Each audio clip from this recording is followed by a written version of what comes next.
Hello, everybody, and welcome to another episode of the Wiki Weekdays podcast. I am Lucas Holland, and as always, I am joined by my co-host, the lovely Karl Smallwood. I am lovely. Thank you very much for saying that, Lucas. As Karl's just like, oh god, what's in my water? Yeah, it's got... Do you know when you get a water bottle? And my old one's like... Just wasn't right. The water doesn't taste right. Mm-hmm. It's a weird thing to say about water, but the water didn't taste right. For anyone watching the video rather than listening on a podcast service, just bear in mind Karl's camera just froze like 4 times before we started the recording, so just bear with us if that happens. I might randomly disappear, and then for the folks at home just listening to this, like, first of all, hello, but you might just randomly hear me go, oh, for fuck's sake, if my camera turns off midway through recording.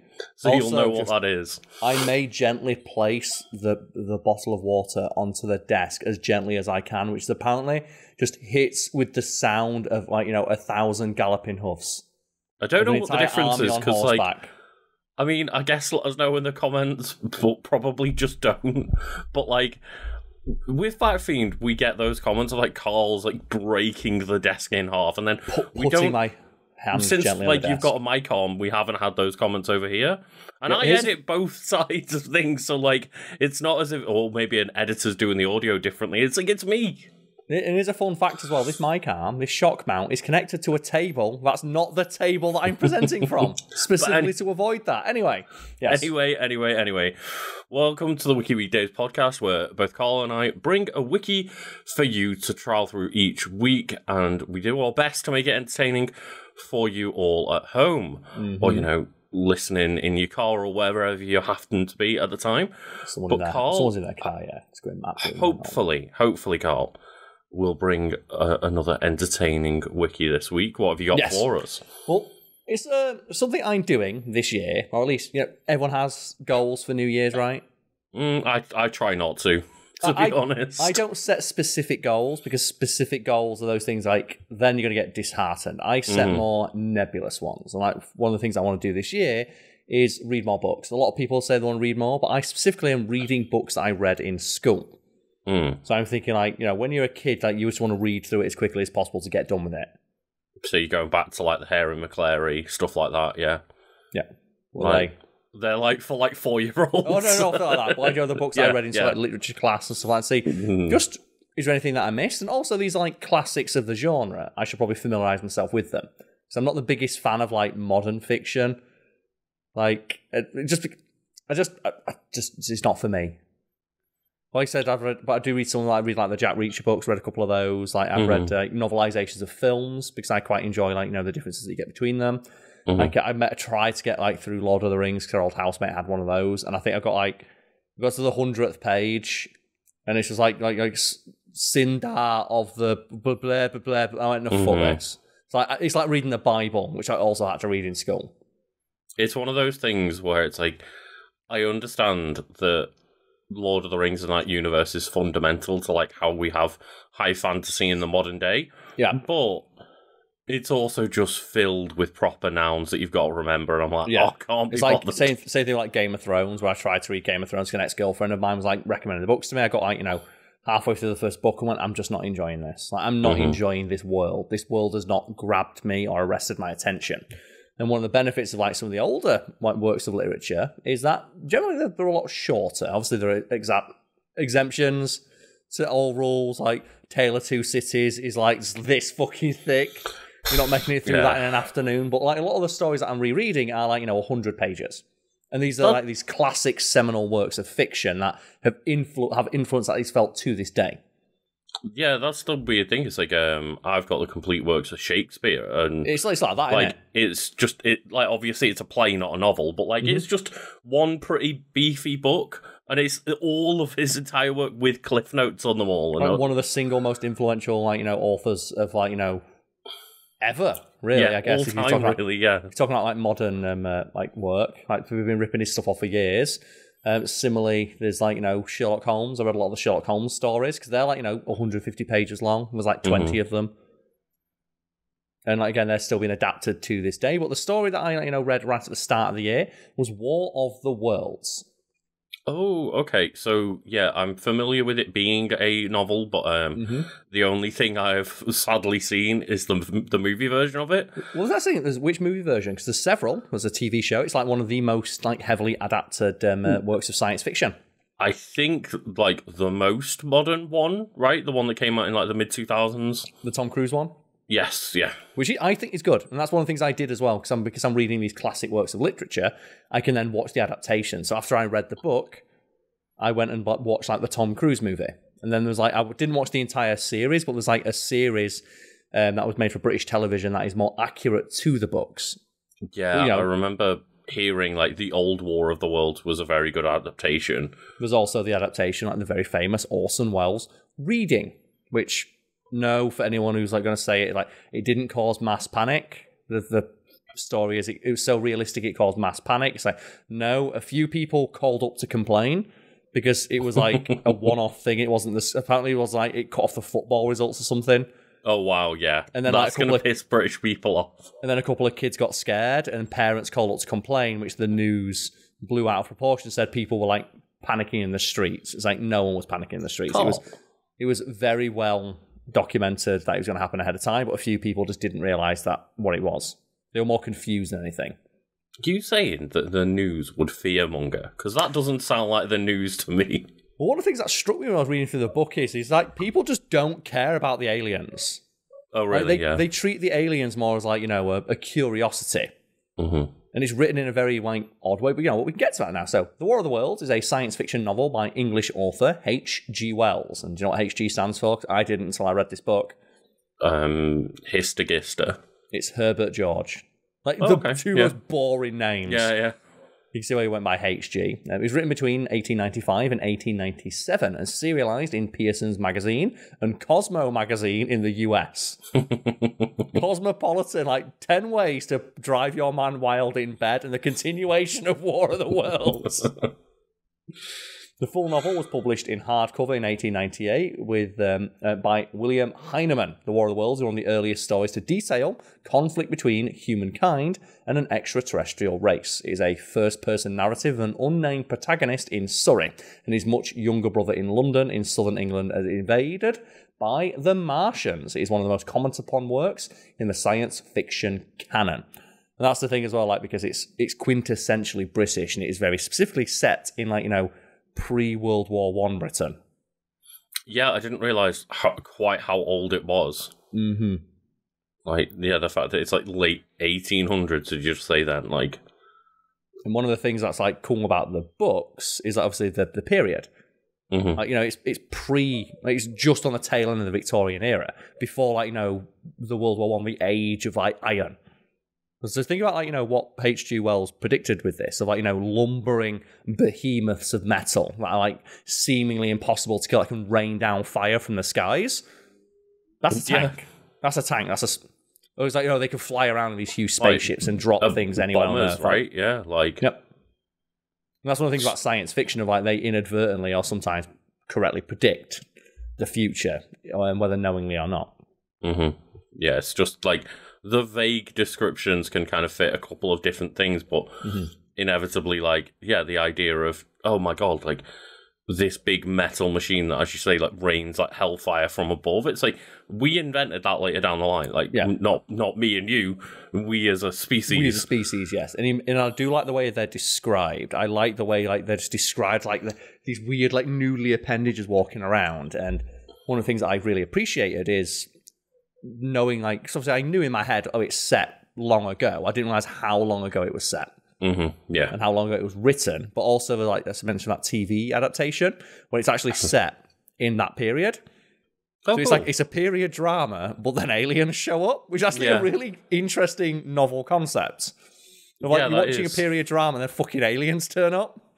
And I do really enjoy, you know, designs that the designs are so cool. Further out there, as you say, like these big, weird, like monolithic, like the tripods are so iconic. Massive tripod things, yeah. Like just the idea that like they were written in like the late 1800s is wild, because like people still to this day are like, I guess it's a big circular UFO. Yeah, it's like, so boring.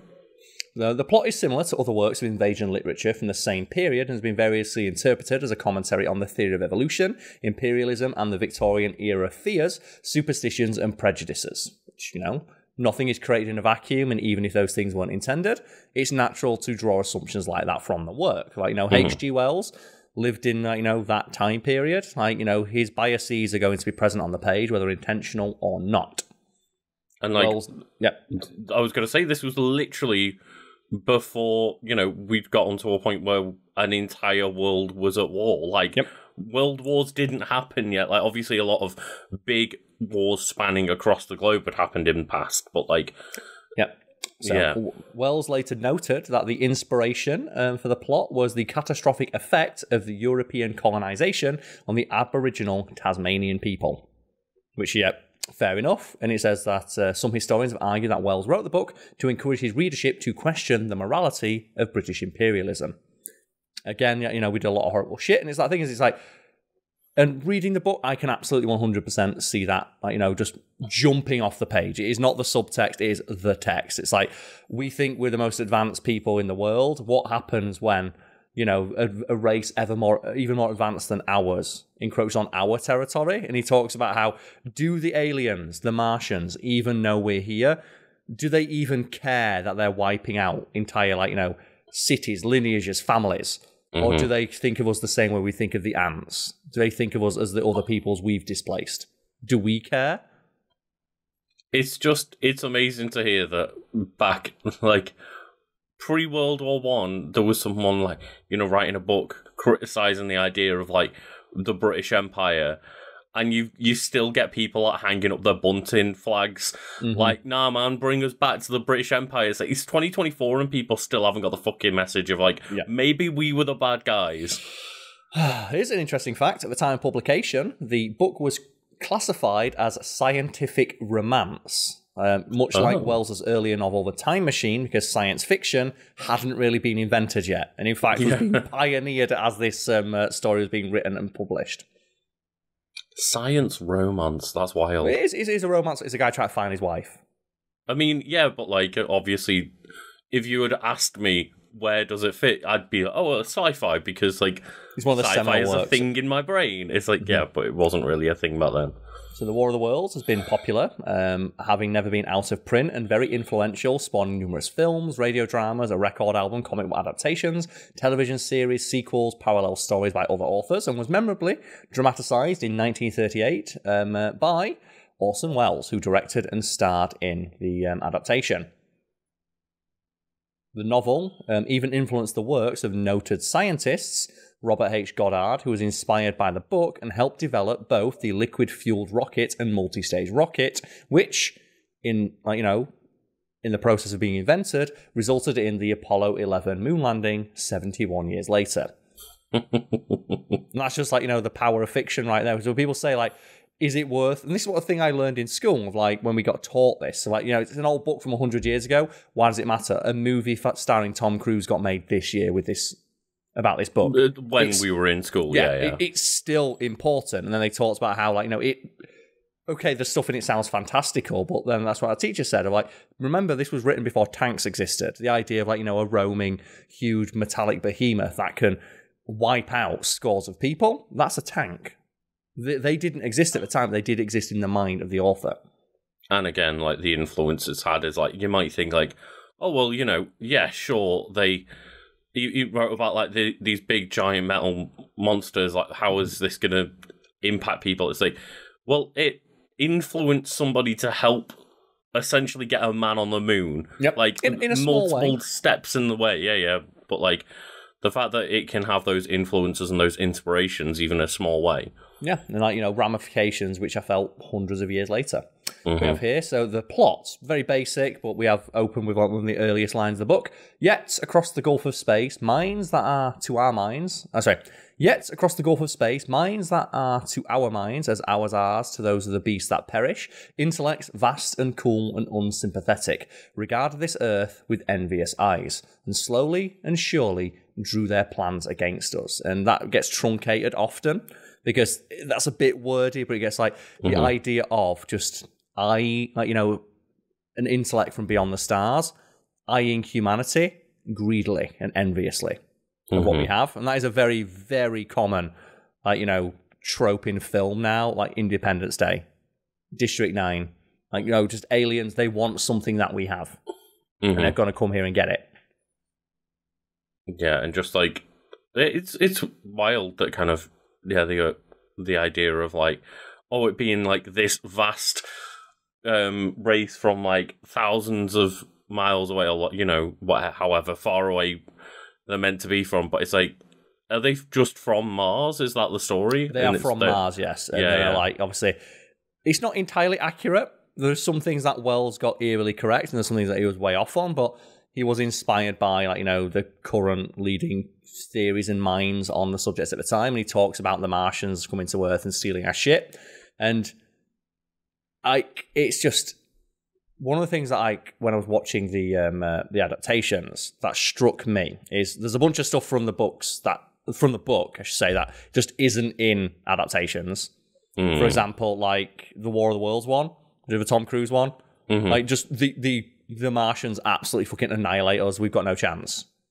Right, like, no chat. Right, they just curb stomp everybody. In the book, we do manage to take out a few of the tripods, and the tripods retreat, which I thought was quite. Okay. Yeah, obviously it's a fucking struggle, but they do take out a few of them, and I think they mention that in the Tom Cruise one. But Joe, they mention of like, what the fuck are these things? I think they have a nod to the original novel where they say apparently in Britain they managed to kill one of these things, but reports aren't clear. Right. And we're not sure. Like, apparently someone took one out, but we don't know how. And the way they take it out is they just fucking annihilate it with artillery.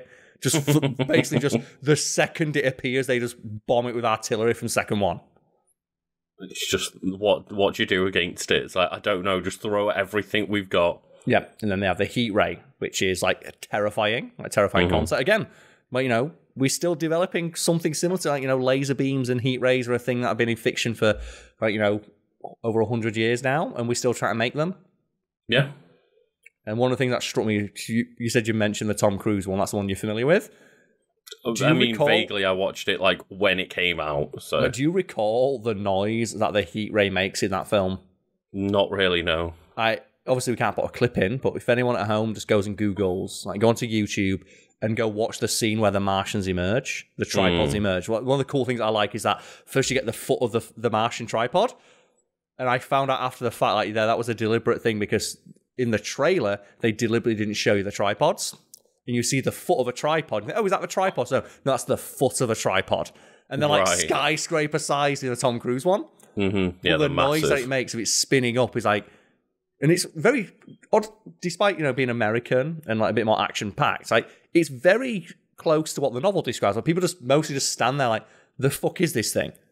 And then you just hear the wong wong wong wong wong wong wong wong, and just incinerates people. It reminds me a little bit of you just saying, like, they just kind of stand there in awe of it. Yeah. One movie that I do like about, like, aliens, like, quote unquote invading or coming to Earth is the movie Arrival. Where it's like, oh, we just have this big giant monolith floating like vaguely above multiple locations, and they just like send in a tent full of like scientists and people to just see what the fuck's going on. Figure out how the fuck we're supposed to communicate with these things. Like, we don't know what they are. Like, communicate with them. And it's just, the idea that not like, oh, something has just appeared on the planet, let's fucking run. It's like, no, let's... What is it, like, actually be curious about what this thing is and go investigate. Yeah, and the thing that struck me about the book is, like, it's just the idea that people are talking like, is it true there's, like, aliens knocking about now? And it's like, yeah, I got bored, so I left. It's like, you got bored of the aliens? Like the idea that, you know, the British Navy might just take one of these things out and they retreat, which is not in the books. Which is not in a lot of the films, but they do have that in the that TV show. They might just take one out. Right, yeah. But it's just...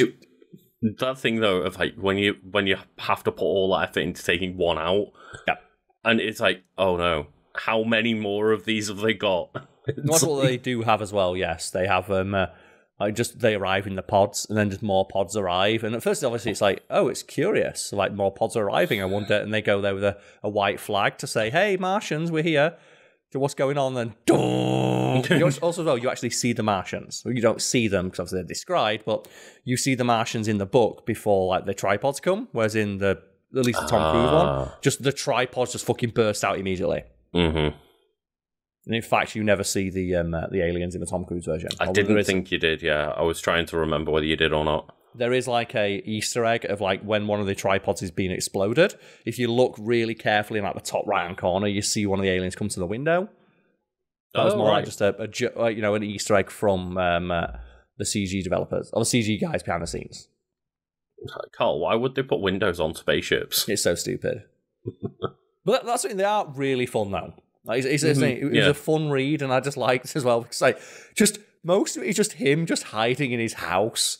Of like, the fuck are we supposed to do about this? Like, yeah, that's right, that's realistic. So I am curious. Like, you wrote like you've read the novel, and it was like an edition. I presume that's like maybe got a couple of edits, but it is essentially the 1898 version, right? Yeah, there's like, and I got the version closest to the original because there are more modernized versions that will have like just words that aren't in use anymore. As the one example for here, he meets a curate when he goes back to his thing. A curate is just a priest. Because that's what I was going to ask. I was like, if it's quite close to the original version, like I was curious of like how different was the language like when you're talking like late 1800s. Some of it is annoying. Like not annoying. Some of it's just it's difficult to parse because just it was written by a hand that lived 100 years ago. Like I said, there's like a lot of archaic terms, and helpfully, the book does include annotations and a bibliography, which are, for some things, like I'm like, okay, he's talking about this curate. The fuck is a curate? He's like, as if he's talking about as if I should know what it is. And he went, it's a priest, because a man of the cloth. I went, okay, fine. I have an analog for that in my head. I'll just substitute priest in every time he says this word. Yeah, I was just like, wasn't sure how it was published because I presume there's also versions, as you say, like where instead of including those old terms, they then translate and replace those terms in some way. That's the thing. That's just adaptations that exist, and like I got a version that is as close to the original as possible, to the point where to my detriment for a lot of it. Because I was looking, what the fuck does that mean? It's like, okay, there's an annotation here. It goes to the back of the book, explain to me what this is. It's like, thank you. And again, that's just my brain of like, I'd like to know. That's the way I would prefer to read it, is like it would be able to kind of actually show how much language has evolved over the past like 120 years, whereas like obviously a lot of people go through high school and they do some Shakespeare and they're like, I can't comprehend how these people are talking. And that's like that it's, and I'm going to put the blame on teachers a lot of this because they'll say, oh, Shakespeare it's classics. It's like, but the kid doesn't know that. Yeah. And I think something we talked about when we did a video a few months ago now, about Citizen Kane. Right, and, I mentioned, like, I was so frustrated as, like, when I first started learning about film, that every time Citizen Kane came up in a conversation with, like, in film school, I was like, it's the best film ever made. It's a classic, but no one would ever tell you why. Because to most people, the reasons why... why would I need to tell you why Citizen Kane's the greatest movie ever made? It's the greatest movie ever made, it's Citizen Kane. But as someone who's just coming into the conversation learning about film, I want to know why. And I remember once where, and I always appreciate my first media teacher for doing this, he said that, he went, Citizen Kane is a classic. And then he went, and for anyone wondering why, because I can imagine you watch it and you think, well, okay, it's a good movie, it's well acted, well made. What is it about this movie that makes it the greatest movie ever made? And he explained very simply, it's one of the first movies to be filmed like a movie. A lot of like, you're seeing like shot, you singled out a few scenes like, you see this here, this is what's called like, this is a track, I don't remember the exact term he used, because it's been ages since I watched it. It was this is a modern filmmaking technique, and he showed us examples from like, films from like the 80s and the 90s, and it's a modern one. I mean, Orson Welles invented this shot. This did not exist prior to this film. And then he went through a bunch of other things that this was pioneered in Citizen Kane that are relevant to it. That is why it's one of the greatest films ever made. I was like, I appreciated that. Yeah, it's kind of similar how to earlier when I said like, oh, Lord of the Rings is just full of things that nowadays we see as tropes. Yeah, but elves. Like, yeah, it was one of the things that established those tropes, but from a modern lens, if you don't have the context, it's not very impressive, because it's like, well, there's so many things I can read with like elves and dwarves and shit in it. Yeah, why should I give a shit about this? Similarly, like Shakespeare. When I first started learning about Shakespeare, something like I'm guessing a lot of people might have experienced is they put on a film that's an adaptation of a piece of Shakespeare's work. Like The Lion King is Hamlet, right? It's Basically Hamlet, yeah. It's Hamlet with lions. There's like, what's the other one? What's the one that I watch now? There's that really great, just one-to-one like script make with Leonardo DiCaprio in it. That has it's modern in the sense that it's filmed in a modern way, but the language is still Shakespeare's language. Is that the Baz Luhrmann Romeo and Juliet? I think so. Yeah, we watched that. Yeah, with even though you don't understand what's being said, because it's filmed with modern actors and using modern techniques, you can you slowly start to put it together in your head. And I know whether that's like really divisive. A lot of people like it, a lot of people don't.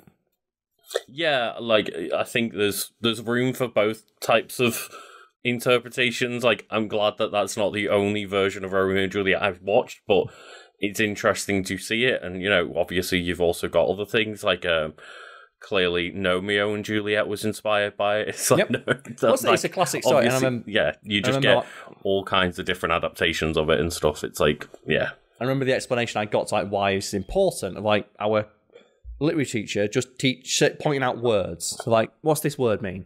So Shakespeare invented that. That wasn't a word that existed. Shakespeare just made up a new word like for hundreds a new of words. thing, and now that's still used today.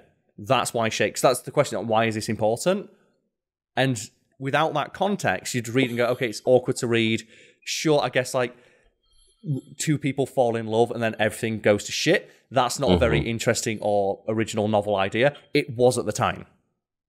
And it'd be interesting to like, I remember, in school as well, going through some like Greek stuff. I remember doing like, we did like a play, Agamemnon, which I think is similar, in the veins of like Homer's Odyssey and stuff like that. But it's like, I can't imagine what reading like that original language text would be like to one person. Like you just wouldn't understand any of it. Yeah, but to bring it back to my point, I was making like the one that you introduced. I think it comes on the teacher, because a lot of teachers would fall and think like, well, I already know that Shakespeare's important, and then to have someone say, why should we give a shit about Shakespeare? That would piss you off. Like it's one of the most important authors of like history, but I feel like you sometimes the context of, but you need to tell them why. It's one thing to say why Shakespeare is important, why like War of the Worlds is important. You need to explain why it's important. Like why is this still held in such high regard hundreds of years after the fact? Because you have to explain the context of, when this sci-fi book was written, sci-fi didn't exist yet. To the point where it was science romance. It was sci-ro. If you don't teach people those like context clues and like explain the situation of the time, it's just like, it's another alien invasion thing. Why would I care? Yeah, this is one of the first alien invasions. It's not the first. Obviously, there was people towing the idea. But it also, as well, makes use of probably one of the most hated literary techniques. Okay. So, Lucas, what would you say is the single most hated just storytelling trope? For me, it's probably It Was All a Dream. It Was All a Dream. And then what's the other one? There's two. So It Was All a Dream fucking sucks. Everyone hates that. There's another one. Yeah. It has a very specific, cool-sounding name. Okay, then I'm not thinking of the right thing then. Deus Ex Machina. Oh, right, of course, yes. Deus Ex Machina, and I have it here. It's literally like God from the machine. So essentially just something that was never explained just miraculously happens and solves the issue. And in War of the Worlds, it's just all the aliens die. And why do they die, Lucas, if you remember? I don't remember. It's been that long. They are not used to earthly pathogens. So just like a cold kills them all. Yep. So while they built their great and powerful machines that dwarfed our firepower and like military might, they were taken down by a lowly germ. They underestimated the literal smallest, lowliest creature on our planet. I wonder if there's any message there of like the great invaders were taken down by them not understanding the land which they were trying to take over. But that's a a popular and early. Obviously, Deus Ex Machina goes all the way back to the fucking, as you mentioned, like, ancient plays, because they literally God could just come down in one of those plays and fix everything. Zeus could just turn up and fix like what the problem of the day. Yeah, and Deus Ex Machina. It's a trope to this day, as you say, like a very, very common trope. It's just something that was completely unexplained, came out of nowhere, solved the problem. Solve the problem, God from the machine. And it's like, and what would you say is more frustrating for you? Would you say Deus Ex Machina is more annoying, or would you say just It Was All a Dream? Because It Was All a Dream is fucking infuriating. It's All a Dream is the worst one for me. Because I feel like Deus Ex Machina can be done well. That's the thing is, like, be done well. Yeah, okay, you can see, like, the idea of, like, well, the germs just killed them as, like, a Deus Ex Machina, but at least it, like, holds ground of explanation. Yeah, like, it annoys you, but at least there's an explanation for it, and you can, after the fact, go, okay, I guess that does make sense. It's annoying that it wasn't introduced at any point in the text prior, but I can see why it wouldn't, because the main character of War of the Worlds is just like, well, I'm fucking being, like, just these tripods are shooting lasers at my ass. Why would I stop to think about this? At least, like, sometimes, not all the time, it can feel like, congruous to the world which is being built. But It Was Always a Dream. It's just like, fuck it. Like, yeah, none of this ever mattered. That's all. And, like, especially, like, if there's character growth and arcs and stakes, it's all just annihilated immediately. What's, like, the last film that you watched that had that in? Because obviously there's some classic examples of it, but I can't think of any, because I don't think about films that actively piss me off. I don't want to think about them. I recently watched an anime adaptation that had it, and what I'll say is it was on Netflix, and it's an adaptation of Alice in Wonderland. Oh, and does it just end with they were all asleep? And they were just all in a joint dream. Do you know what? Let's bring it up. Because obviously it's classic, like, isn't it? It's so frustrating. They were all just in, like, a traumatic event and all, like, went into a shared dream within a coma. That fucking... I found an example. The butterfly effect. There's the butterfly effect, which just ends with, like, they undo the entire story. Yeah. That's one. The Descent also does it. It was all a dream. Right, yeah. It's like one of those things of, I guess I should have seen it coming with it being like a manga adaptation of Alice in Wonderland, but like it still pissed me off regardless. It always does. It's like, I think it might be the single most like hackneyed way to end a story in existence. It was all it's all closely followed by everyone thinks you're safe, one last jump scare in a horror movie. That. To be fair, though, the one time where I think that works really well is Nightmare on Elm Street. Yeah. Where they're like, oh, we're all safe and everything. And Freddy Krueger just like pulls the person through the door. It's like, what? But it's just like, goddamn, It Was All a Dream fucking sucks. It's way worse than Deus Ex. So at least Deus Ex Machina can be used in like an interesting way. Yeah, and like another really, we've talked about it already, Lord of the Rings. Like people always say the Eagles is a Deus Ex Machina, but it's like, but there is some level of like a tiny bit of a setup with the Eagles. Like, and I think there's probably better explained in the books, but like when it's like there's one scene with Gandalf and he doesn't like explicitly mention that like, go save them at the end of the day. It's like, it just feels like a Deus Ex Machina of like, where the fuck did the Eagles come from? Well, and why could they not have just like flown in earlier? Well, it says popular examples on Wikipedia include the great eagles in J.R.R. Tolkien's carrying Frodo and Samwise out of Mordor has been criticised. Deus Ex Machina. There is the War of the Worlds. The Martian has been destroyed by bacteria, suddenly and seemingly out of nowhere. You also have Avengers Endgame, where the writers, Christopher Marcus and Steve McFeely, openly admitted the time travel plot device in the film was the end result of them having written themselves into a corner. Yeah. And then you have Oliver Twist, which is like, another classic story where just right at the end, it turns out that one of these characters is actually related to you, so you get to live happily ever after. Oh, shit, yeah. But, yeah, like, it was all a fucking dream, and it's like, you can bollocks. Like, yeah, that, at very least, it wasn't all a dream. Like, say what you want about Deus Ex Machina, it was always a dream, always pissed me off way more. Because it feels so unearned. it annihilates like the entire story. It's just like, fuck you, it never happened. It basically means the entire story was pointless. Yes. Yeah. It just means like everything we've just like. And I remember this because like it's not Deus Ex Machina. It's not. It was all a dream, but it's like it's a new thing where it's just the ending just fucking sucks, and it's just one of those things where you get to the end. And I call it just the.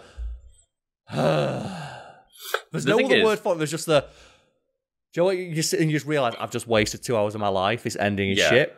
That I'd rather have a like good idea with bad execution and a bad ending than like something that was like, oh, this is a cool idea, and then it was all a dream. It didn't matter. Yeah.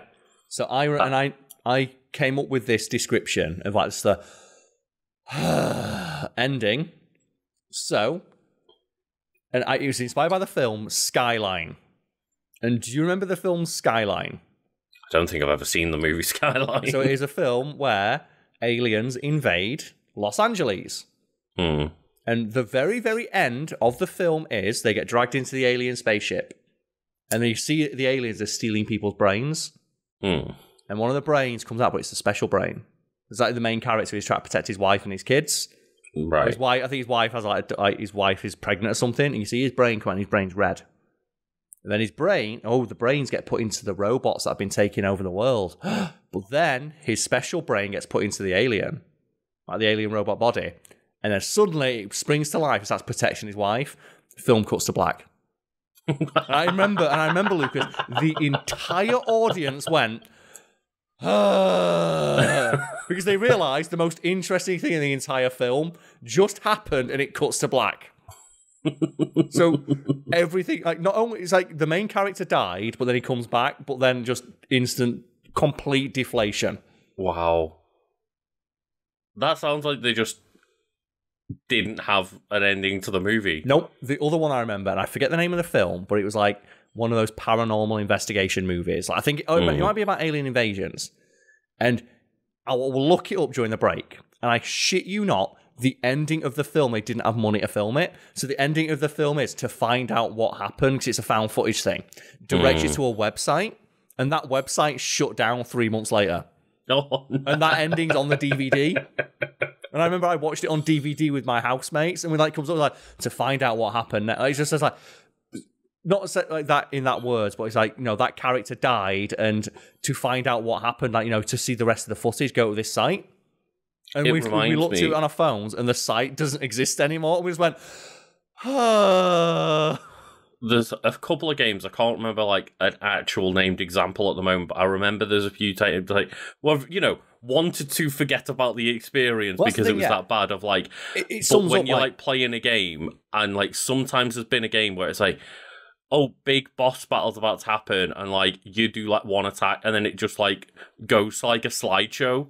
Yes. And, like, they didn't have money to, like, do the final fight or do, like, a big CGI cutscene. It's just, like, here's a slideshow with some voiceover and this is what happened at the end of the game. And it's like, okay. At least that game, you know, the game still has the ending within the game and isn't a website that got taken down. I was like, do you know what, I'm trying to think now. Yeah, so when we talk about stuff like this, the reason we don't remember is because we criticise a lot of movies and we talk about movies that we don't like, but for the most part, the reason we usually criticise it is because there's a kernel of a good idea there. There's something about it that we like. Like we mentioned, like Speed Racer, for example. But the reason we can't remember these movies is because we forgot them because we don't care. Like they have committed the cardinal sin of entertainment of being so forgettable. Like just they are not entertaining, even in a bad way. We've forgotten them. That's why, and I feel like that's one of those things where everyone can experience it. Of when you ask them, like, I know that's a thing. I know I've seen movies where that happens, but I can't recall them because I was so annoyed by it, I actively purged it from my mind. Yeah, like you actively want to forget about those experiences. It's like, as I say, like I know that that's happened to me within games before, but you can't I've recall. wanted to forget that experience of playing that game, so I can't recall them. But like, I know that it's happened for sure. So I found it, Lucas. The film is The Devil Inside. And I'm just going to read just the last paragraph. This is a bonus wiki entry. Okay, go for So it. it's that Ben and Michael take her to the hospital. It doesn't matter what's going on here. Where Isabel slashes a nurse's throat. Ben comes to the realization that Isabella is possessed. Ben and Michael leave with her in the car, heading to get help for an exorcism. Isabella tries to strangle Michael and breathes into his mouth. He instantly shows signs of possession, accelerating into oncoming traffic. The car collides, seemingly killing Ben and Michael in the process while Isabella is gone. A title card is then shown, informing that the case of the Rossi family is still unresolved and directing viewers to a website for more information. And then that website just doesn't exist anymore. Nope. Wow. Because they didn't have the ability to make the last one, so they just said, fuck it. And Lucas, you could speak to us. You're a Destiny fan, right?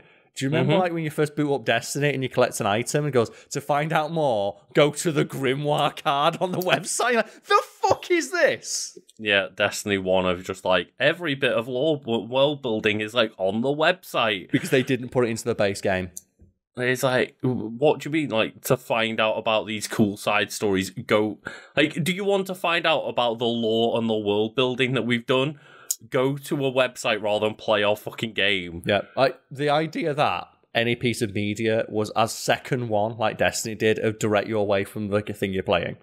And obviously, like, current Destiny players will know that has, like, been resolved within Destiny 2 and they've heard that feedback and stuff. But the fact that, yeah, your original, like, vanilla Destiny experience was go to a website and find out about our lore. It's like, did you want to put any of it in the game? No.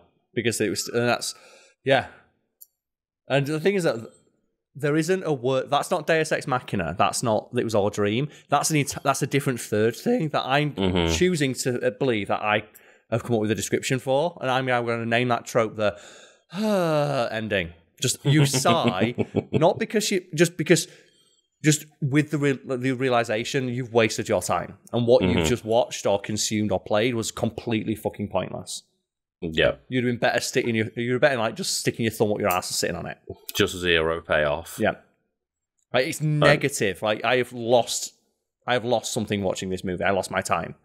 Yeah, and it's like I will also say, you know, obviously there's people in the comments probably being like, amnesia's another trope. It's like, yes, it is another frustrating trope.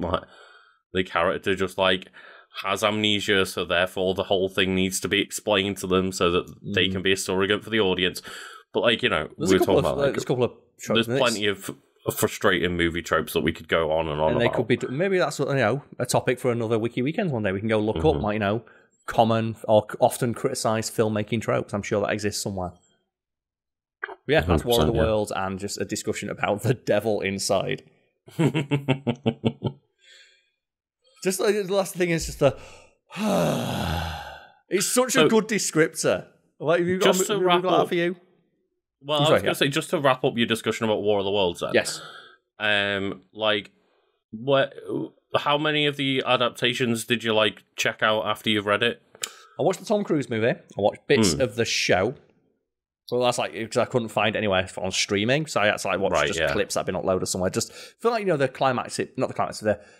popular bits that everyone knows, like, you know, the pods emerging, like, you know, the war, because in the Tom Cruise one, it's just they absolutely annihilate the army, whereas in the show, they have a chance. And something I like about the show that is in the books that I wasn't familiar with. I remember it being a thing, but I don't remember how important it was. Is something called the Black Smoke, which is something the Martians do, where they basically just put this black smoke into like populated areas, and it just fucking kills everything. Right. Yeah. And again, you can just read that as a very, to me at least, it's very obvious, like industrialization, like taking over a place. The black smoke of industry just choking out and killing nature and everything that's alive. And the only way to escape it is to just leave the area. And I was just going to say, like, would you... I also listened to, the Orson Welles as well. The Orson Welles one, yeah. Just while I was getting ready for sleep at night, just listen to it. It's really I was going to say, just, would you recommend, like, the novel over an adaptation, or would you recommend, like, an adaptation over the novel? I'm curious. I think I'd recommend both. I'd recommend, like, treating it as, like, a combined multimedia experience. Because the novel is no longer the novel. It does not exist in a vacuum. It has this, there's this huge amount of cultural context that it has. So I would recommend, like, if you're going to read it, do it in parallel with, like I did, watching the movie. I'll watch the movie and then read the book. It's like 200 pages, I think, all in all.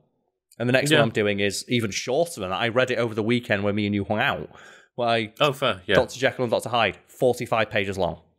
Oh, nice. It's 40, and like think about how many adaptations or how much is like Jekyll and Hyde being adapted. 40 pages. And it's one of the singular most like well-known character or tropes. It's a trope, isn't it? Like, you know, just the character with a sinister alter ego. And it's 45 pages long.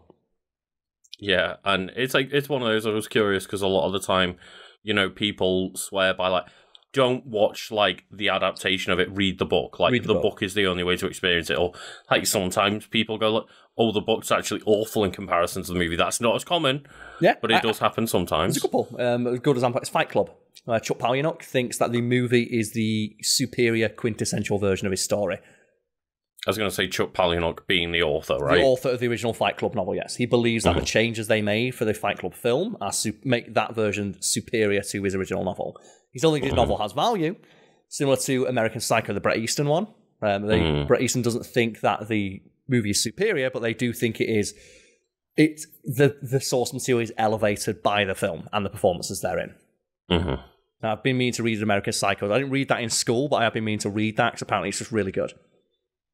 Yeah, I'd like to go and rewatch that movie because it's been like since I was a teenager that I've seen that one, and obviously, like even to this day, it stays pretty relevant. Yeah, I want to read it as well because it's a comedy. I want to see how much, but it wasn't read as a comedy initially, so I'd be curious to see how obvious the comedy and the black comedy seems to me with the context of I know it's supposed to be funny. Yeah, but I think the next one on my list is The Picture of Dorian Gray. That's my next one. So maybe next week we're going to be doing like Jekyll and Hyde. I remember having such a hard time trying to rent from a library The Picture of Dorian Gray specifically. That was like one book that I got assigned to during like my A-levels. You just couldn't find it. I just couldn't find it anywhere. And I just, for some reason, every library around me, it was rented out. And I was like, why? How ironic, given like the whole point about Dorian Gray. It's like, there's just this picture that exists that no one's allowed to see. It's like the book that Lucas is not allowed to see. Me. Yeah, that's my next one. But yeah, I just found that fascinating. It's like 200 pages long, still relevant, still, never been out of print. We'll take a quick break and I'll be back with my wiki in a moment. So, Lucas, we have returned. And before we move on to your wiki for this week, we've got some housekeeping to do, haven't we? Because we like to just let the audience know that there's other places they can find us and our work. For myself, that will be Top 10s, Geographics, and Biographics, when I'm the interim host, alongside guy from behind the scenes, Eric McIntyre. I'm also available on Twitch, where this Friday I'll be doing Karl's birthday stream. My birthday, I'll be turning 33, and none of my friends want to go out and hang out with me. So I'll be streaming alone with a beer on Twitch. That's a lie. I'm seeing Lucas the next day. You coming down, right? I was like, I am travelling multiple hours to go on a night out for your birthday, Karl. Yes. Like, you're coming down on the Saturday. I'm seeing my family on the Thursday. So Friday, my actual birthday, we'll be streaming live on Twitch. So you can join me the links you find below. Be much appreciated if you can come along. Otherwise, it's Karl Smallwood on Twitch. It is. Just Google Karl Smallwood. Trust me, you'll find me. Just not even like Karl Smallwood. What's funny if I just Google Karl Smallwood. I want to do that and see what turns up. Let's have a look. Incognito tab. While you tell people, Lucas, I'm going to put incognito tab Karl Smallwood. Oh, God. I wonder what Karl's going to find. Make it 2 words as well. Yeah. Not 1 word. No, make it 1 word. It's all 1 word. Cool. Karl Smallwood. Yeah, so for me, you can also find me over on Twitch. I am twitch.tv/alegend.ofcanto. Again, links in description. And Karl, let us know what you found. Welcome to Karlswood, home of the Irish Olympic medalist, coach and international horse producer, Sian O'Connor. So Karlswood is just the name of a horse stable in Ireland. Yeah, Karlswood Stables. Wow. And we've got Norton's Fencing, a case study, Karlswood class. Karlswood, a world-class equestrian facility. You've got a World of Show Jumping, craftyponies.com. So I guess, so you know what? I guess don't Google Karlswood, because you just get a bunch of shit about... Not shit, obviously. It's you get equestrian stuff that is not Karl, is what you'll find. My branding is terrible, because it's all this stuff, mate. It's all about You all need to go and follow Karl on Twitch if you are not already, and make sure that he shows up before, like, Equestrian stuff. Okay, I'm going to Google Twitch. Okay, if you put Karl Smallwood Twitch, it comes up with me and my Twitter account. And, like, Metal Gear and, like, stuff like that. But I thought, there's no way there's something called Karl Smallwood that exists. It's too stupid. And there's just an equestrian stable. The equestrians have that SEO, Karl. Probably so, better than I do. Oh, but yes, if you go over to my Twitch, you can find me playing currently Mass Effect on Mondays. Mass Effect Mondays. Doing Tunic Tuesdays, where I play Legend of Zelda games, and doing, a bit of two things now, I guess, with my Thunder Badge Thursdays over where we play Pokemon, because I have decided after going to the regional like VGC tournament in Liverpool for Pokemon that I'm going to start like aiming to train up some competitive Pokemon for next year. You're all in. So I'm going to be doing some like nights where I train some competitive Pokemon and do some battles with viewers online and stuff like that, and other weeks where we do like a Nuzlocke run or something along those lines. Sounds good. But yeah, I'm all in on trying to make Chargebug work in VGC 2025. This is a lot easier because a mutual friend is like, "Oh, play the card game with me, Karl," and I just went like, "Okay," because I've got a bunch of old Pokemon cards, but they're not legal. What? Yeah, there's like 18 different fucking booster packs that are like, some of them are illegal, some of them aren't. And it's like, oh, don't worry, there's a really simple way to check. There's like a tiny little letter at the bottom of every card, and if it's not this letter, it's not that. It's like, so I'm going to have to go through like all 800 of my cards to see which ones are legal and which ones aren't. Great, thanks. So I guess that's my weekend. Not this weekend, it's my birthday, but I guess that's a weekend that's coming up at some point. That'd be a fun stream, wouldn't it? Just Karl looking at the corner of every single Pokemon card. It really, it's like, I guess I can't, I was fine. Oh, what did you read this week, friend? So I brought something about video games for us, because at the moment, Awesome Games Done Quick is happening, or either it's happening or it's just happened and they are putting the archives out on YouTube. But I just thought we could talk about Games Done Quick, the event itself. Okay, I thought you were going to talk about a specific game that you like seeing a speedrun, or just like Games Done Quick as an event. That's going to be interesting. It's gone from strength to strength. Like, it makes more money every single year. It's, I think, to the tune like 3 million. Almost every year, I believe, yeah. There's now 2 as well. You have Summer Games Done Quick and Awesome Games Done Quick. So that's to the tune of like probably like $5 million in charitable donations every single year from people just playing video games very fast.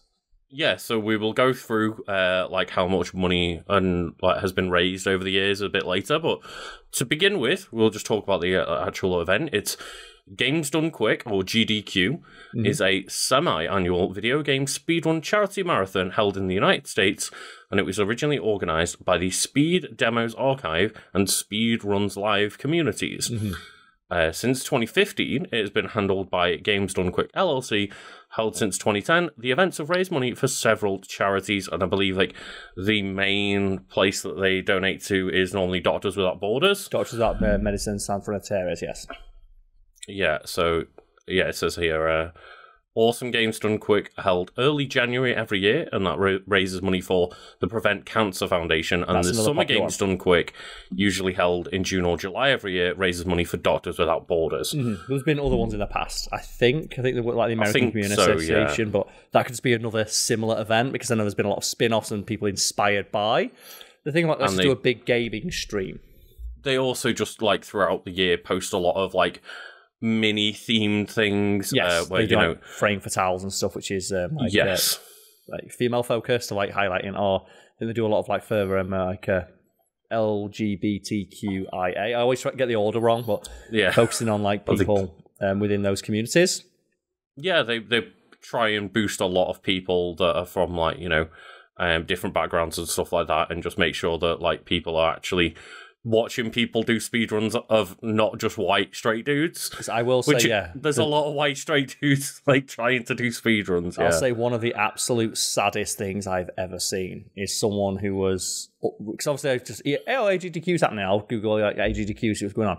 There was like a site that was re-uploading AGDQ runs, and the only thing they did to change them is just put like a little black bar over the section below each person's name that said their preferred pronouns. And it's like, it is the smallest dick energy thing I have ever seen. And that site, it's got scrubbed immediately, obviously, but just the idea that someone just got so upset about the idea this is how this person prefers to be referred to.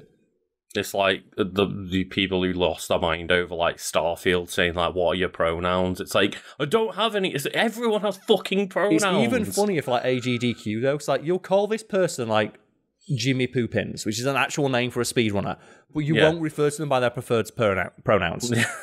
So you'll happily go into someone and call someone fucking like Grand Pooh Bear. Mm-hmm. But you won't use their preferred pronouns. A real streamer like I've seen them do a lot of like Mario Maker runs and stuff. Or Tomato Anus. It's like you'll happily let them identify as Tomato Anus. You'll sit there and say that. They say like they've got pronouns, which everyone does, you'll just fucking lose your mind. It's like, ridiculous, yes. But like I said, smallest dick energy thing I've ever seen. It is indeed, and yeah, it does say. I think Tomato Anus is like maybe a fan of fact thing, but I do remember them like years ago rating one of my streams from a fact theme video. So if they're a fan of fact, they might be a fan of this. So hello. If any speedrunners are out there watching, like let us know, because you know I have done some level of speedrunning. Like I am on a speedruns.com run for like RE2 Claire A run on console, and it's like it's so like specific. The minutiae, the minutiae you get split up into like so many different runs. Think about it this way: like how many fucking like swimming events are there?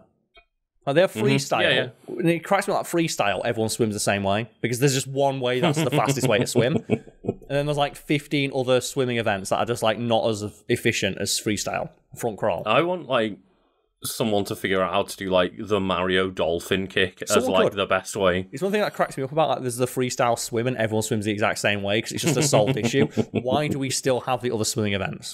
So it says both events both the main events last for 7 days, and in addition to these, GDQ hosts several other broadcasts throughout the year, including smaller marathons that support different charities. Yes. One-off events for special occasions and regular GDQ hotfix programming throughout the year. So yeah, it's just one of those things of like keeping the brand and the YouTube channel alive throughout the year by doing a bunch of different things and also supporting a bunch of other different charities as well. Also, just leverage what is now a very popular, well-known brand within the spheres of technology and gaming. And I remember like one of the smallest dick energy things I ever saw was like there was this big video went kind of viral, and some guys like AGDQ exposed. Did you know, Lucas, that the person who runs AGDQ takes a salary? I can never get when it's like, okay, well, this person running a non-profit takes a salary, takes a wage. It's like, yeah, how else would they run? No, it's all volunteers. These things. Yeah, but like, how would this person pay for like rent or food? You expect them to have a full-time job and then on top of that have a full-time voluntary job to then organise all these things. I remember it's like something similar happened with Wikipedia where someone's like, Wikipedia is begging for money again. Did you know that the person who runs Wikipedia, like the CEO, gets $700,000 a year? And someone, you know what? They run literally one of the biggest, most important websites on the planet, and that seems like a fair wage. Did you know the person who runs like Twitter pays himself like $400 billion a year? Like, I mean, we can't exactly sit here and say that Wikipedia is not useful, as we have a channel based off reading Wikipedia entries. Someone's like trying to call them out. They're begging for their CEO earns like $700,000 a year, and said that's entirely reasonable. Like you expect the person who runs the most popular, important website on the planet. You want someone who knows what the fuck they're doing. Literally, and a person who knows what the fuck they're doing needs to be paid well. A free-to-use online encyclopedia with knowledge of basically every language on Earth. Everything. Yeah, in every language. And it's like, Jesus Christ. The expertise required to run something like that is something that's possessed by only a handful of people on Earth. And most of those people are CEOs for other companies. You need to, at the very least, be able to pay them a competitive wage in that field. And, you know, it's one of those things of, fuck the amount of money CEOs are paid. Of course. That's always the problem as well. Yeah. All CEOs are fucking overpaid. But, like, as you say, if you don't pay them a competitive wage within that job format of a CEO, why would they not just fuck off and go work for, like, Microsoft? Also, someone pointed out, like, oh, yeah, Joe, the CEO of, like, Dropbox earns $50 million a year plus stock options. Yeah. And that's Dropbox. That thing that you immediately tell like, you know, your computer to not download on second one. Yeah. But I remember that. Do you know the guy who runs who owns AGQ? Do you know he takes a salary? And you mean like every charity on earth operates? Okay. There is a controversy section. I wonder whether that turns up in the controversies. Probably, yeah. The events of all the Games Done Quick stuff are broadcast live on Twitch there. Viewers are encouraged to donate for incentives during the stream, such as selecting the file name or main character's name in a run, having the runners attempt more difficult challenges, and entering sweepstakes for the chance of winning prizes. Yeah. Also, just the fact that, like, you know, a lot of donations get read out, and they get to send, like, a unique message to the runners and get the name shouted out. That people are donating money because they want to get something out of it, besides just the warm, fuzzy feeling of donating the money. It's the best way to get people to donate. That seems a bit weird. Like, why is that the case? It's almost like you're going to tell me next that some of the people who work for the company that, like, you know, organise an event every year that makes $5 million for charity are compensated for their time and expertise. How dare they? It says here, as of June 2023, over $46 million has been raised across 43 marathons, and that's through more than 835,000 separate donations from over 262,000 unique donors. It's like they've got over 250,000 people to donate to charities where they otherwise probably wouldn't be. And that's the thing as well of, like, you can say, like, people always say whenever it comes to charity of, like, because the problem is that there's things that muddy the water, like the Susan G. Komen Foundation for the Cure. They use a lot of their donations for suing other cancer charities, which fucking sucks. Yeah. But I guarantee you, like, you know, Medicine Sans Frontieres, I guarantee you that their CEO gets paid a wage. And, like, you know, they have, like, stuff earmarked for paying staff, because you need, for a charity to run effectively, it needs to have people know what the fuck they're doing. Like, you know, how much you think those people should be paid and what percentage of what the charity earns should be earmarked for that is something you can argue about. That part is debatable, but the fact that how dare they take a salary, it's like, fuck off. It's like, if they weren't working, it's like, ultimately it comes down to, does that person being paid this amount of money earn more money overall for the charity? Does having, like, you know, a person in charge of this company or in charge of this charity with the expertise that they have, does paying them this wage, is it justifiable in the sense that they bring more in? It's like, you know, charities paying money for advertising. Well, advertising, fundraisers, stuff like that. Like, they wouldn't hold fundraisers if inevitably they didn't make more money than they spent on the fundraisers. Unless the name is The Completionist. I mean, we're not getting into that bag of worms right now, Carl. You can go make a video about that yourself. I bet he's got a controversy section. That's the thing. That's not for today's discussion, Carl. That's the thing. I'm not getting into that. Does this charity spending, like, so it matters, like, why do charities advertise? They spend millions on advertising. It's like, well, they probably did. There's a graph somewhere that says we'll spend $1 million advertising, but the awareness that it raises generates $2 million in things. So like, people need to know about the charities, right? Like, you can't just stand on the street and yell at people. Well, you could. Anyway, Carl. Anyway, we'll move on. The format of the event, speedrunners take turns demonstrating their prowess of beating various video games in the quickest possible time, done in front of an audience as well as a live stream through Twitch. Yes. Sometimes these runs may be executed in an unusual or specific way, such as fully completing every level, completing a game blindfolded, or featuring multiple runners racing against one another to complete a video game first. And also, this year, for the very first time, having a dog complete Gyromite. Like, the fact that somebody trained their lovely dog, Peanut Butter, to, like, admittedly act like Rob the Robot, where you just hold a button. Then again, that's all playing a video game is. It's just pressing buttons in a certain order.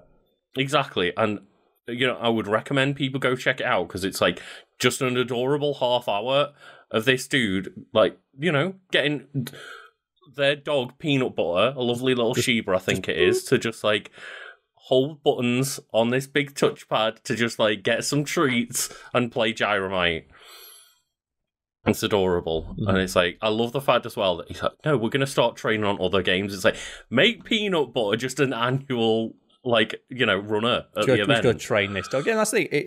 And that is interesting to watch. But although I think me and you are very similar in our approach to what kind of speedruns we like, I like AGDQ runs in the sense I want to see someone who is just mastered a game's mechanics.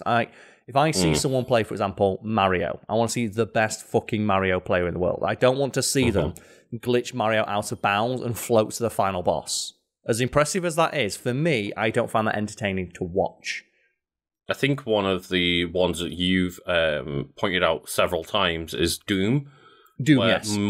Much of the Doom speedrun is just, I figured out how to get out of bounds and float to the end of the level. Which is impressive in a way, but as someone who is a fan of Doom, I don't want to see someone just glitch out of bounds and float to the final boss. I want to see someone who's good at playing Doom play Doom very, very well. And of course, someone's going to say, well, there are different versions of it, like there's glitchless runs and stuff like that, but I tend to try and watch those.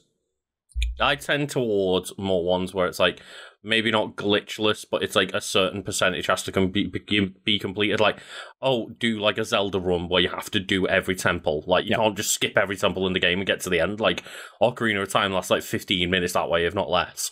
And it's like Breath of the Wild and Tears of the Kingdom. It's like, those runs are impressive once when it's like, just fly as quickly to Ganon and pick up like 3 mobs on your way and kill them. And they can be that's super impressive to watch one time, but then they can be entertaining in a way as well. Like, it depends how broken it is. Like the Baldur's Gate 3 speedrun, which is you kill a member of your party, put them in a barrel and throw them at the final boss, and complete the game in 30 minutes, like less than 30 minutes. Yeah, and there's loads of different ones where like some are interesting to watch for us, some aren't, and a lot of the time it comes down to as well who they've got as the runner and who the runner has as like their bench. Yes, and there's some like it's a very personality driven like subculture, and not all those personalities gel with my own personality. So sometimes there's some runs that I'd be interested in where just the personality doesn't really gel with my own. It's like, I don't want to watch this person for an hour. Or, when there's certain situations where, like, the game is very technical and therefore the runner has to concentrate and not talk very much. And sometimes the people they bring along with them are not the best at explaining what's happening. Yeah. And it's like, a lot of the time that can, like, lose viewers in a speedrun watch because, like, all of a sudden I'm just watching something with very little commentary and not understanding what's happening. And that's the thing of, like, there's probably people out there who think about our content. It's like, and I can use myself as an example here, because you mentioned you speed run like RE2.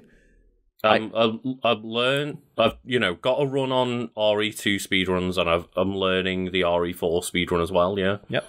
I play Metal Gear Revengeance every week, and a question I get asked a lot is, have you ever considered speedrunning the game? Because you clearly like it a lot, and my answer is no. Because a speedrun of the game, which I looked up, and actually had a couple of people who speedrun the game turn up in my streams, because obviously they like the game. Oh, it's been played, let's go check it out. And speaking to them, the speedrun for Metal Gear Revengeance is you don't really play the game. Like, you skip as much combat as you can in a combat-heavy game. You skip every cutscene.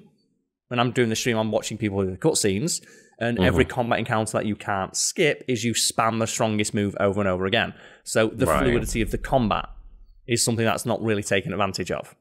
And I wouldn't find that very fun. And that feels antithetical to what the game's design is, similar to Devil May Cry. I remember watching a Devil May Cry speedrun where 90% of it is platforming. You get the ability that lets you fly, and you fly over every optional combat encounter, and every combat encounter you can't skip.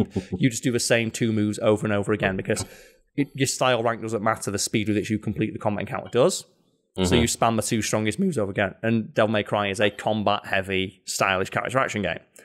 And then I remember, like, halfway through the speedrun, the guy says, well, if you're a fan of Devil May Cry, you might consider checking out this speedrun. It's like, why would I want to do this? I'm a fan of this series. But the speedrun involves doing nothing that's fun. Well, fun to you, at least. Fun to me, yes. And it's like, yeah.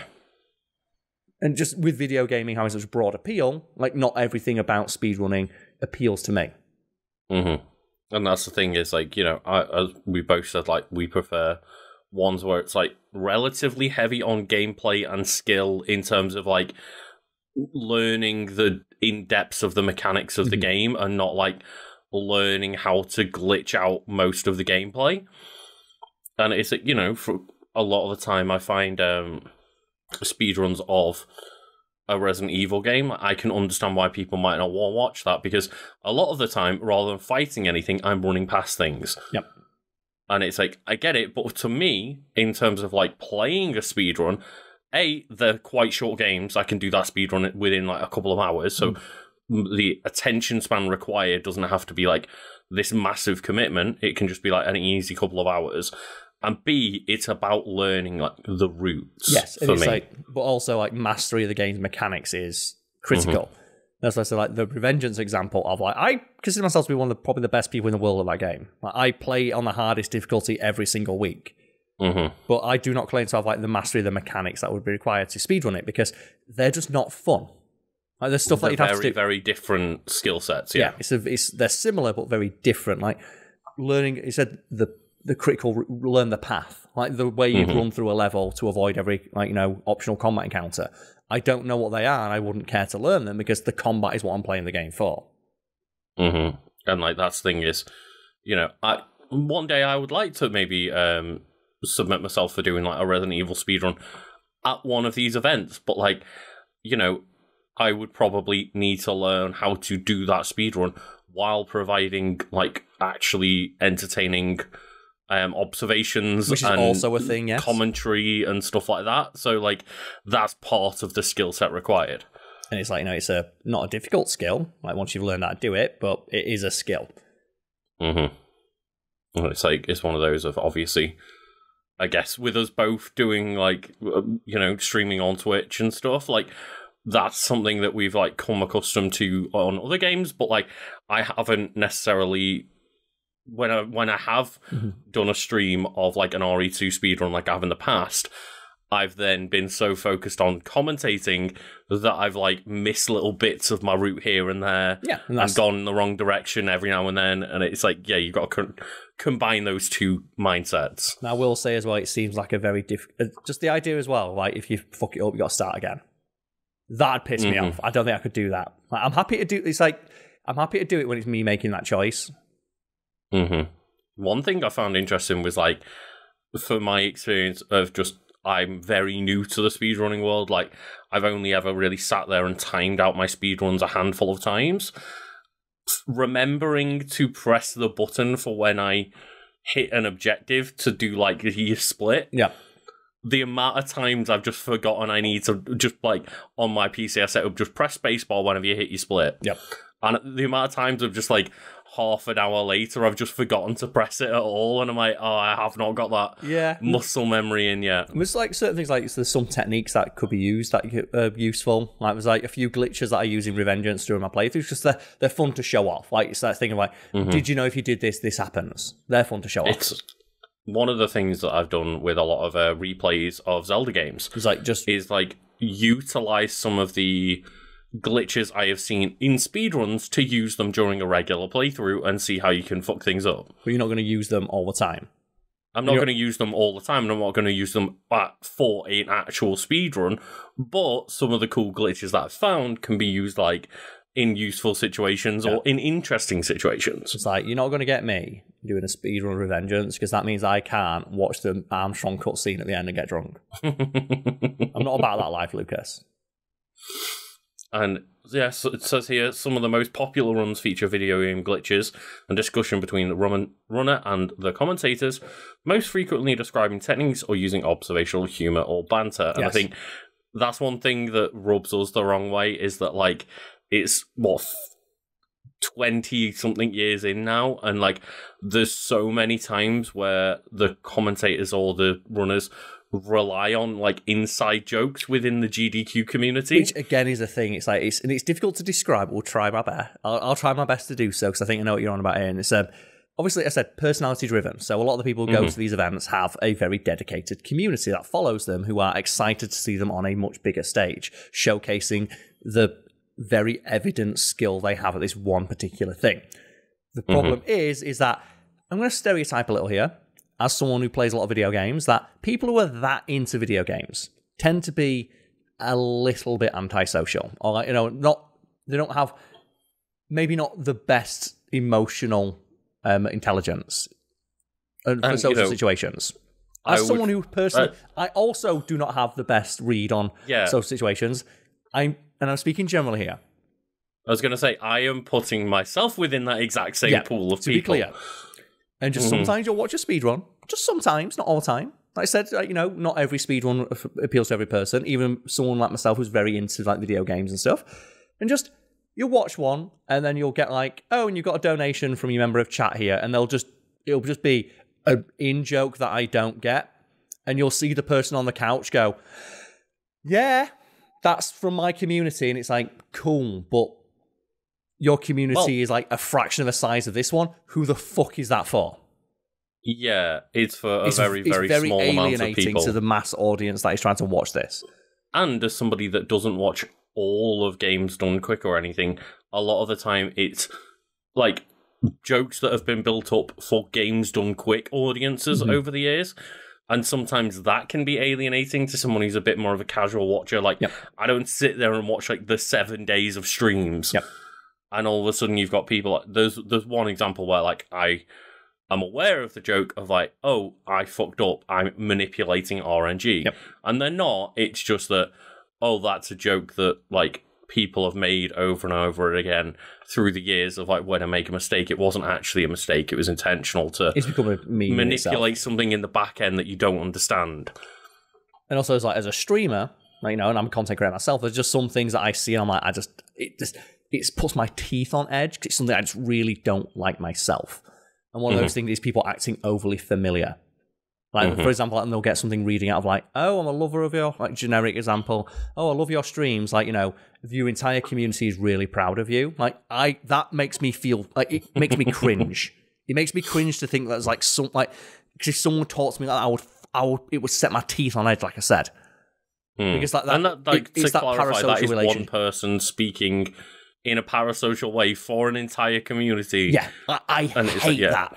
I hate when people one, assume to know me, and then take that assumption to speak on behalf of other people. Like, it happens with Fact Fiend all the time. Like, as a fan of Fact Fiend, I feel like I speak for the audience.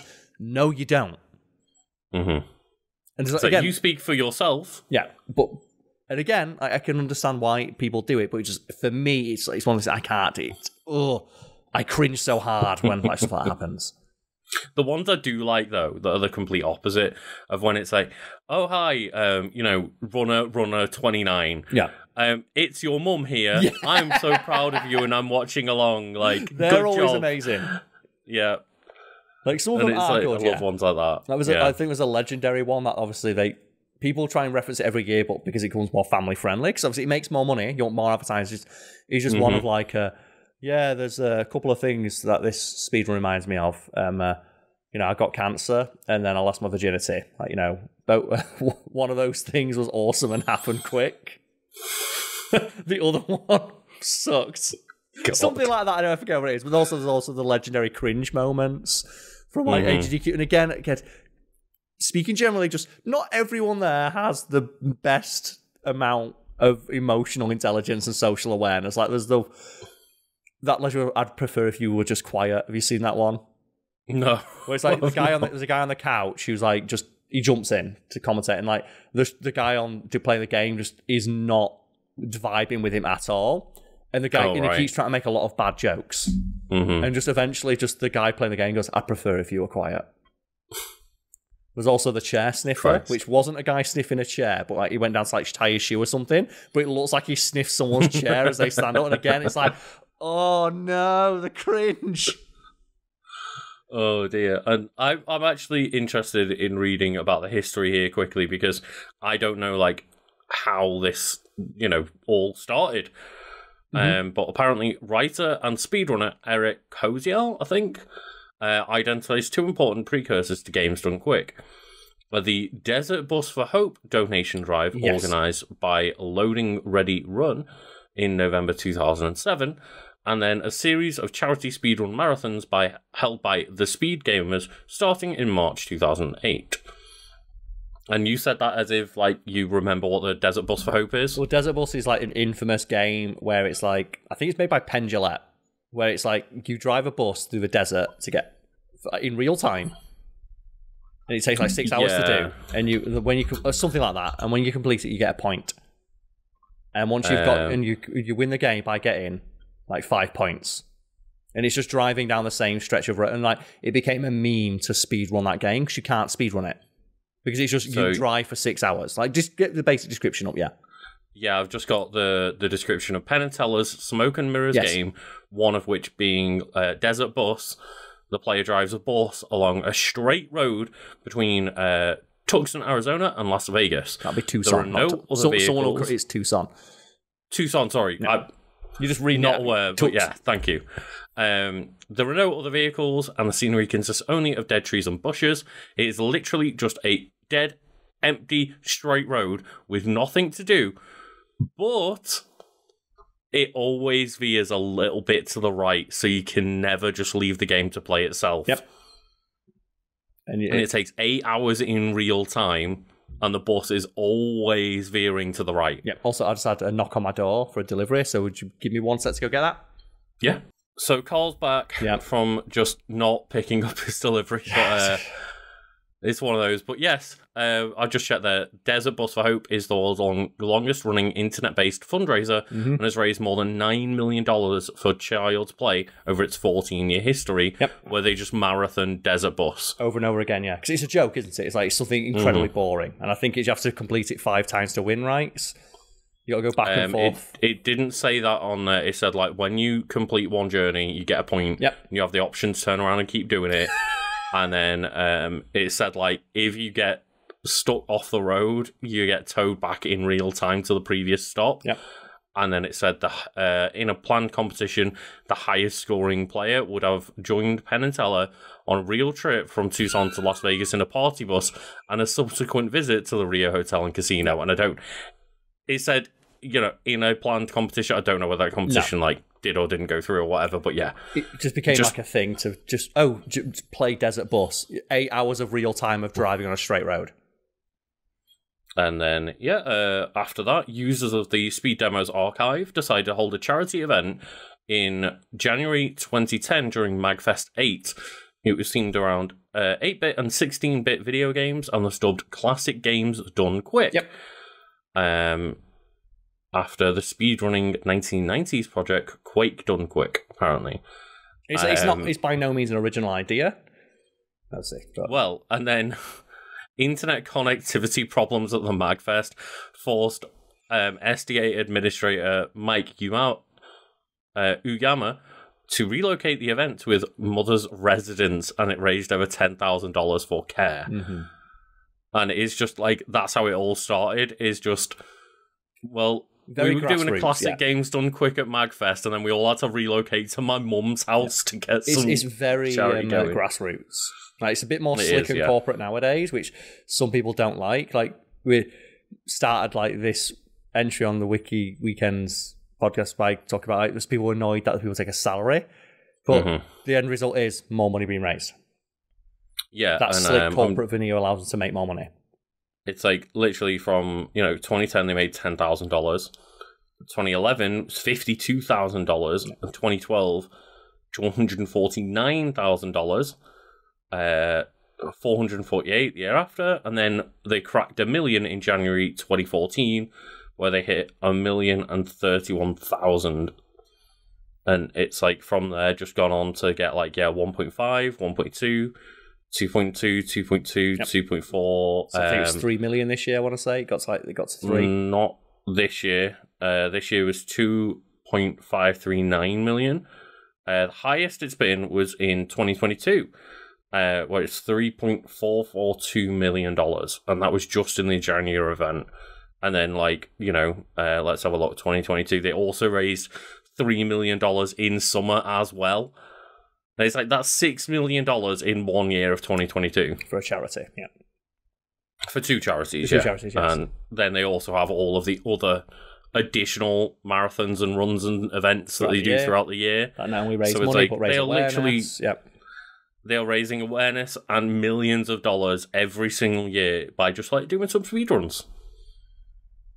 And it's a great cause, and it's just I wonder if it says here, under there's like multiple different controversies here. Ooh. Tell me about the multiple different controversies. Ooh. I just saw the words Metal Gear Rising Revengeance. Wait, what? No. At SGDQ 2022, okay. Speedrunner Mecharozium admitted that he faked a run of MGR Revengeance Blade Wolf DLC. The game was played remotely, unlike most of the other games at the event, and the DLC was a donation incentive. While the main game was played live by the speedrunner, the DLC was pre-recorded. And viewers quickly noted discrepancies with the run, and they admitted to faking the run and were banned from future GDQ events. How about you go fuck yourself? That game's awesome! God damn it! Sullying the good name of Metal Gear Rising Revenge. And the controversy is the guy just didn't want to play the game. It's like, then why are you here? You've got one job. It was like that legendary speedrun where the guy's like, legendary for like the bad reasons, where it's like, oh, I'm a Halo speedrunner who just faked everything. And like during like the legendary run, like he just fucks up and can't do it. So just he drops the difficulty down, and I think wait, sometimes like at that point you're just playing Halo. Yeah, like, you're just playing Halo and not very well. So it looks like people have been banned for like multiple different things. Players and comment is being banned. Stream, sometimes with the stream chat having to be muted because of the things that people have been saying. GDQ has noted that they advise attendees to avoid topics of conversation that are polarizing or controversial in nature, as well as avoiding harassing other players. So some attendees have been banned for making inappropriate comments. Again, not everybody has the greatest amount of social and emotional awareness. I know there's like one guy who like rocked up wearing like a MAGA hat one year, and it's like, really? That's one of them. Yeah, is like it's just that thing of like, really. Like, you're doing it for a reason. It's that you want attention. You're already literally on the world stage. How much more attention could you possibly get? So it says here the private cinema bun was banned for supposedly wearing a MAGA hat on stream, but the ban was revoked since it was not actually a MAGA hat. But then GDQ officials banned him again for supposedly unplugging a power strip cable during the event. And then Cyberdemon 531 was also banned for owning the MAGA hat in the first place. It's just that thing of like most charities and stuff will just have a blanket. If someone's like that sounds heavy-handed. Most of them just have like outright things against political statements. Especially when it's like we are just trying to be as inoffensive as possible because we are raising money for charities and as inclusive, Which, the politics, we're not going to say which parties, but you know which one we mean. Like, they're not exactly welcoming. Wearing a MAGA hat like sends a very specific message of like the kind of audience you'd like to curate, and that audience is not necessarily very friendly to people from certain backgrounds, shall we say? It's like it's one of those of whether you like agree with any of the like bans or I guess politicizing by depoliticizing everything. I'm trying to make it as welcoming as possible and stuff. Like the end of the day, just trying to be as like non-controversial as possible is a benefit because it's just making more money for charity that way. It's like the more people that feel welcome to watch, the more people there are to donate. Yeah. So yeah, it's one of those of just like making any kind of like polarizing statements or wearing something like that is, intended to like be polarizing. The only reason to wear one is because you just want people to pay attention to it. It's just it's just something dickheads do. I don't know how else to word it. Like, I've never seen someone wearing one who's not a dickhead. And I include Donald Trump in that. It's one of those of just like, that person took the hat to the event to try and stir up some controversy. It's to be done to get a reaction from people because you are a fundamentally just uncreative and unlikable person who can only get affection, even negative, from like just being a dick. It fundamentally sends out a message that other people are not welcome at that event. It makes people feel unwelcome. Exactly, yeah. And it's just, you don't want that when the aim of the game is to just make money for fucking charity and get as many people donating as you want. It also as well distracts from the message. Because now, and that's the thing, like, they always say, like, all publicity is good publicity. The exception to that is usually with charity, because you don't want the conversation to be not about the charity. Yeah. Very much so. But yeah, just that was Games Done Quick. And, you know, I guess to round out the podcast, Carl, have you got like a favourite podcast? Have you got a favourite speedrun that you want to, like, you know, mention to people to go check out? Like, if people aren't really familiar with GDQ, like, a good one to recommend? I'd say the Super Metroid one. Because it's a popular game. It's like one of the most popular speedruns that they do. It's usually like what they use to bookend the show. A lot of the time, I think they've strayed away from it because, like, they try to, I think, normally not do the exact same run every time. So, like, you know, they find new ways to make it interesting, like doing a Metroid race at the end and stuff like that. And I think they might have just, like, ran out of different ways to show a Super Metroid run at this point. But I also think it's a great example because most, obviously there's glitched runs and stuff, but I think a Super Metroid race is just someone who's really fucking good at playing that game. Yes. Even when they are, you know, they're doing things the game didn't intend, or, you know, the developers did not expect, it's still just ultimately someone who's really, really, really good at this very old game. And I would say, like, it might be quite interesting for people who aren't into speedruns to go watch, like, just one person completing, like, Super Metroid as quickly as possible, or, like, if you're a bit more familiar, go check out, like, one of the races. Yeah. Because there's a lot going on the races if you're not too familiar with speedruns. But, I find, like, as I mentioned earlier, like, going and watch a Breath of the Wild speedrun, because the fact that they get to, like, they just figure out ways to just fling themselves across the map as quickly as possible at Ganon. Which is amusing, yes. It is funny, yeah. Without the context, though, of having played the game or understanding at least the basics of what's happening, it is just, why are you watching this? It's like when you watch like a Doom run and you think, oh, Doom, I love Doom. Like, you know, running around shooting demons. And you watch the speed run and 90% of it's a guy walking on invisible platforms in like a glitch world. It's like, this isn't, as a fan of this game, this isn't appealing to me. That's the thing is, I think the Breath of the Wild speedruns from a bit earlier on, from like 2018 maybe, when they've had like a year to figure some stuff out. Yeah, but not everything. Is a bit more interesting because it's a lot less reliant on, I did like a shield hop into like the shrine to get underneath the shrine and go like you know, there's so many glitches available in Breath of the Wild now that people have essentially solved that game. It's like, it's actually more interesting to go watch one from like, as I say, like 2017 or 18, where they've just about figured out how to get to Ganon in half an hour. He's just sort of very, very good at the game and has a full, complete, comprehensive understanding of its mechanics, and he's taking advantage of them. Rather than when, like, you watch one from now and it's like, well, I got this skew off this thing, so then that sets me up to go do that and get OB out of that, and then do this trick and this trick and this trick, and you're like... I think that's a thing that always pisses me off. You watch, like, the Pokemon ones, which sometimes can be fun, but it's like, we need to have this very specific seed of the game, and if we can't, we have to get this special save that I made. I went, well, that's not really in this... If it was me, I'd make you turn it on, and you've got to play what you get. Yeah. Just play it.